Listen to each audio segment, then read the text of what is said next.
Cinemedia. Kechirasiz. Sizni tanimay turibman. Yangi hamkorlaringizni yordamchisiman. Ular kelguniga qadar siz bilan uchrashishim kerak edi. Ikkalamiz gaplashib olsak bo'lardi.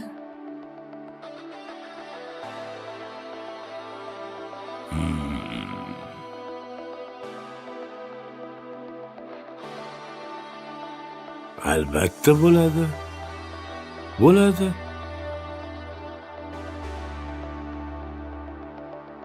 Jahongir, Labbay.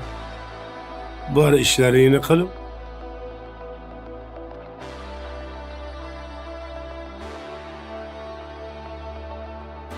Xo'p bo'ladi. Haligi hujjatlarni olib kelingmi? Jahongir, hujjatlar kerak bo'lsa, o'zim chaqiraman. Bor. Xo'p bo'ladi.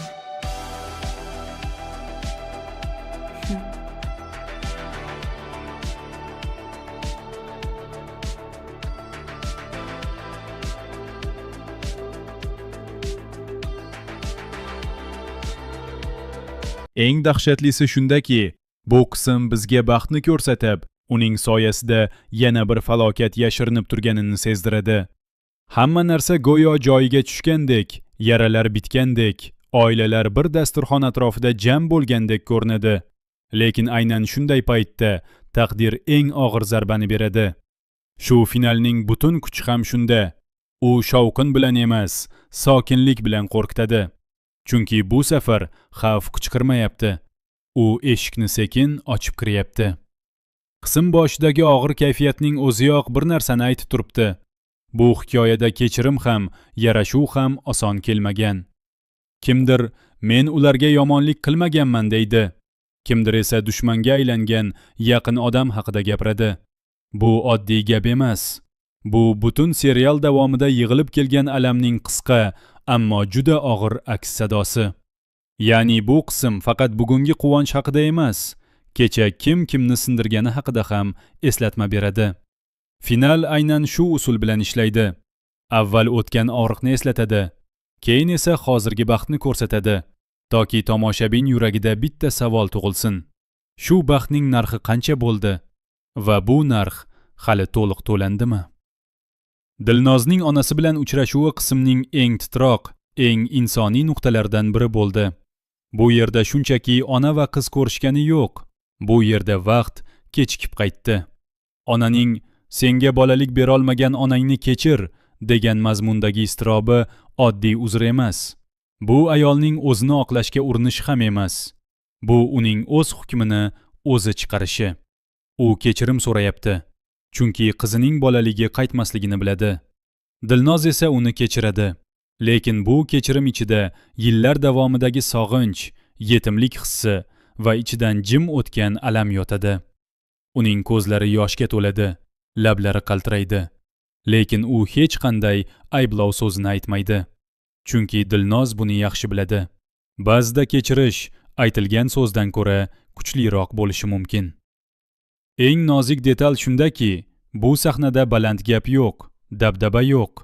Lekin aynan shu sokinlik ularning orasidagi bo'shliq qanchalik katta bo'lganini ko'rsatadi.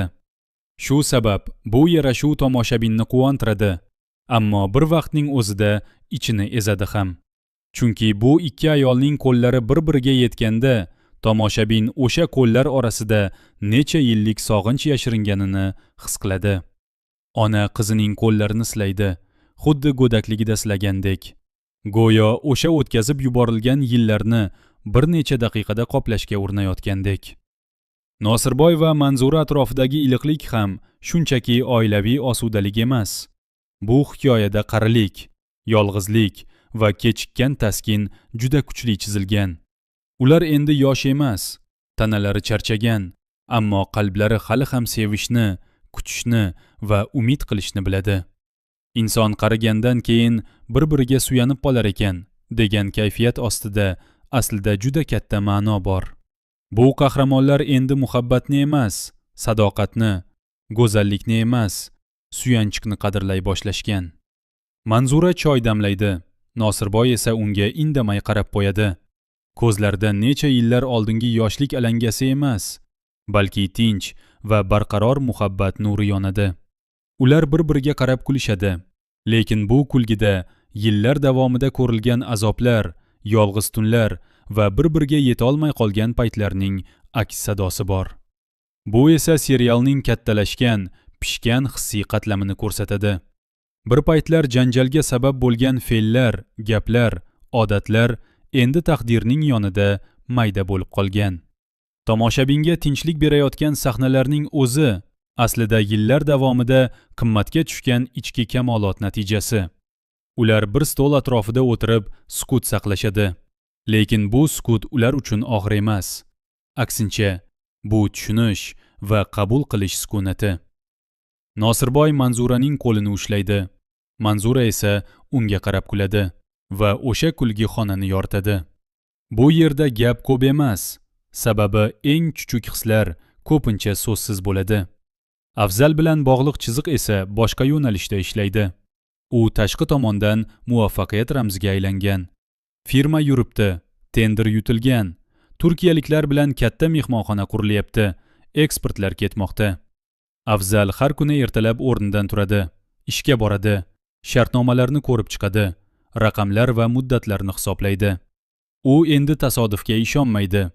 Hamma narsani rejali va puxta qilishga harakat qiladi. Ammo shu muvaffaqiyat sahnalarida bir nozik xavotir ham bor.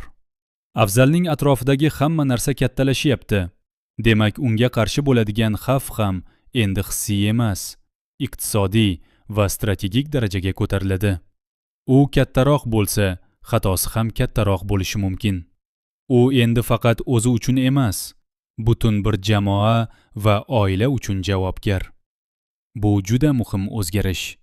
Chunki serial boshida odamlar ko'proq oilada, uy ichida bir-birini yaralagan bo'lsa, endi tahdid biznes, obro' va ta'sir maydoniga chiqyapti. Afzal hujjatlarni varaqlaydi, qo'lida qalam, ko'zlarida diqqat, peshonasida bir oz tashvish. U bu tashvishni hech kimga bildirmaydi, chunki u endi yetakchi, u kuchli bo'lishi kerak. Lekin uning ichki dunyosida bir narsa notinch. U bolalar tashvishi bilan yuguradi, mazasi bo'lmay doktorga ketadi. Uy ichida yangi chaqaloq haqida quvonchli gaplar aylanadi. Nozima har kuni ertalab o'rnidan turib, bolalarning sog'lig'ini tekshiradi. Ularni maktabga kuzatadi, kechki ovqatga nima pishirishni o'ylaydi. Uning ichida yangi bir hayot o'syapti. Bu esa unga kuch va quvonch baxsh etadi. Hatto qizlar bilan kelajakdagi ism ham xayolan qo'yib yuboriladi. Agar qiz bo'lsa, bu ismni qo'yamiz. Agar o'g'il bo'lsa, bobosining ismini qo'yib. Bu suhbatlar yengil va quvnoq, lekin ularning ostida hayotni davom ettirish istagi, yangi avlod orqali o'lmaslikka intilish bor. Bu yerda muallif juda nozik usul ishlatadi. Avval hayotning davom etishini his qiladiradi, keyin esa shu davomiyatni real tug'ilish bilan muhrlaydi. Oradan ko'p o'tmay 3-farzand, o'g'il dunyoga kelgan aytiladi. Bu sahna faqat suyunchi emas, bu butun hikoyaga qarshi qo'yilgan hayot javobi. Serial davomida qancha xiyonat, ayriliq, qamoq, ko'z yosh bo'lmasin, hayot baribir oldinga yuradi. Yangi avlod kirib keladi. Lekin shu quvonchning o'zida ham bir yashirin hadik bor. Bolalar ko'paygan sari qahramonlarning yo'qotadigan narsasi ham ko'payadi. Endi xavf faqat ularning o'ziga emas, oilasiga tegadi. Nozima chaqaloqni quchoqlaydi, uning yumshoq sochlarini silaydi. Go'yo kelajakni o'sha chaqaloqning ko'zlarida ko'rmoqchi bo'lgandek. Ammo tomoshabin sifatida biz bilamizki, bu go'dak kelajakda katta bo'ladi va u ham shu oilaning taqdirini o'z zimmasiga oladi. Savol shunda: bu oila shuncha sinovdan keyin o'z farzandlariga qanday dunyo qoldiradi? Azimning qaytishi va uchuvchi bo'lib kelishi esa finalning eng yorqin, eng yengil ko'ringan, lekin ichida katta ma'no ko'targan chizig'i. U forma kiyib kirgan lahza shunchaki muvaffaqiyat lahzasi emas. Bu orzuning kechikib bo'lsa ham amalga oshishi. U endi oddiy yigit emas. U o'zini isbotlab qaytgan erkak. Azimning ko'zlarida ishonch, yurishida qat'iylik, so'zlarida kamolot bor. U endi bolalikdagi Azim emas, u uchuvchi, u osmonni zabt etgan inson. Shu sabab Zarina bilan ko'z qarashlardagi issiqlik bolalikdagi yoqtirish emas, pishgan tanlov bo'lib eshitiladi. Zarina unga qarab, ko'zlarini ololmaydi, yuragi tez uradi, lablarida tabassum. Azim esa uning ko'zlariga tik qaraydi va o'sha qarashda men sizni kutdim degan ma'no yotadi. Ularning atrofidagi kattalarning hozili, qudachilikka o'tib ketgan gaplar, uyatchanlik va ichki quvonch aslida serial ichidagi eng sog'lom muhabbat chizig'ini tasdiqlaydi. Qachon to'y degan savollar, kuyov bo'ladigan yigitimiz degan qichqiriqlar. Zarina esa yuzini qizartirib qochib keta olmaydi. Chunki yuragi mana shu yerda, Azimning yonida bo'lishni xohlaydi. Eng muhim detal shuki, Azim darrov katta sirni Zarina bilan bo'lishadi. U uni bir chetga olib boradi. Sekin va muloyim ohangda bir narsani aytadi. Zarina hayratlanadi, quvonadi, lekin ayni paytda o'ylaydi. Bu orzu endi haqiqat. Lekin bu haqiqat qanchalik og'ir bo'ladi? Ya'ni u ichidagi muhim xushxabarni hamma bilan emas, aynan u bilan bo'lishni tanlaydi. Bu muhabbatning eng aniq belgisi. Inson eng katta orzusini kimga birinchi aytishni bilmaydi. Yuragi o'zi tanlaydi va Azimning yuragi Zarinasini tanladi. Lekin mana shu eng chiroyli, eng toza sahnalar orasida final asta-sekin zulmatga yaqinlashadi. Sodiq Turgunovich atrofidagi ishlar juda silliq ketyapti. Kreditlar yopilgan, filiallar ochilyapti, buyurtmalar ko'paygan. U har kuni ishxonasiga keladi, hujjatlarni imzolaydi, muzokaralar olib boradi, raqamlar ustida ishlaydi. Odam aynan shu joyda ehtiyot bo'lishi kerakligini sezadi. Chunki serial tili bitta narsani ko'p takrorlaydi. Qahramonlar qachon o'zini mutlaqo xotirjam his qilsa, o'sha payt sinov kirib keladi. Sodiq Turgunovich stolida tartib, atrofida sokinlik, qo'lida muvaffaqiyat.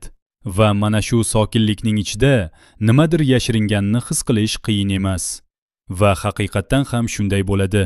Oxirgi ofis sahnasida kirib kelgan odam o'zini chet ellik hamkorlarning yordamchisi deb tanishtiradi.